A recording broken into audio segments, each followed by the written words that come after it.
আসসালামু আলাইকুম ভাই ও বোনেরা, আশা করি সকলেই ভালো আছেন। আমার স্ক্রিন দেখতে পাচ্ছেন, আমি $232 ফেসবুক থেকে আর্নিং করেছি। এটা আমি সম্পূর্ণ কপিরাইট কন্টেন্ট নিয়ে কাজ করেছি। আমি কোনো ব্লগ ভিডিও বানাই না, কোনো ফেস ভিডিও বানাই না, তারপরও আমি একটা আমার পেজ থেকে আর্নিংটা করেছি। আমি গত 6 মাস থেকে এই কাজটা করতেছিলাম, কিন্তু গত 2 মাসে আমি এটা সফলতা অর্জন করতে পেরেছি। তো কিভাবে কপিরাইট কন্টেন্ট নিয়ে আমি কাজ করেছি বিস্তারিত থাকবে পরবর্তী ভিডিওগুলোতে।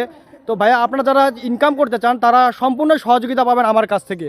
অনেকেই নিজের ভাই বোনেরা আছে ইনকাম করে ফেসবুক থেকে, ইউটিউব থেকে, কিন্তু আপনাকে কখনোই গোপন ট্রিকটা কেউ শেয়ার করবে না এবং করেও না। আপনি দেখে রাখবেন, জিজ্ঞাসা করবেন, কেউ করবে না ভাই। আমি একমাত্র চেষ্টা করব আপনাদেরকে বাকি ট্রিক্সগুলো দেওয়ার। কারণটা হচ্ছে কি ভাই, যে আমরা সবাই অনেক কষ্ট করি, ফেসবুকে ইউটিউবে কষ্ট করি, কিন্তু সফলতার মুখ দেখতে পাই না। কিছু টেকনিক আছে, কিছু টেকনিক অবলম্বন করলেই আপনিও সফলতা অর্জন করতে পারবেন। তো বিস্তারিত পরবর্তী ভিডিওগুলোতে থাকবে। আমি আবারও বলছি, আমার সিকিউরিটি ইস্যুর জন্য আমি পেজটাকে শো করতেছি না, কারণ অনেকে চায় না যে আমি কাজ করি এবং আমি ইনকাম করি। আমার গত 2 মাসের ইনকাম এটা। তো আপনারাও চাইলে ইনকাম করতে পারবেন। বিস্তারিত পরবর্তী ভিডিওগুলোতে থাকবে। যারা ফলো দেন নাই, অবশ্যই আমার প্রোফাইলকে ফলো দিয়ে সঙ্গে থাকবেন। ধন্যবাদ, দেখা হবে নতুন কোনো আবার ভিডিওতে। আল্লাহ হাফেজ।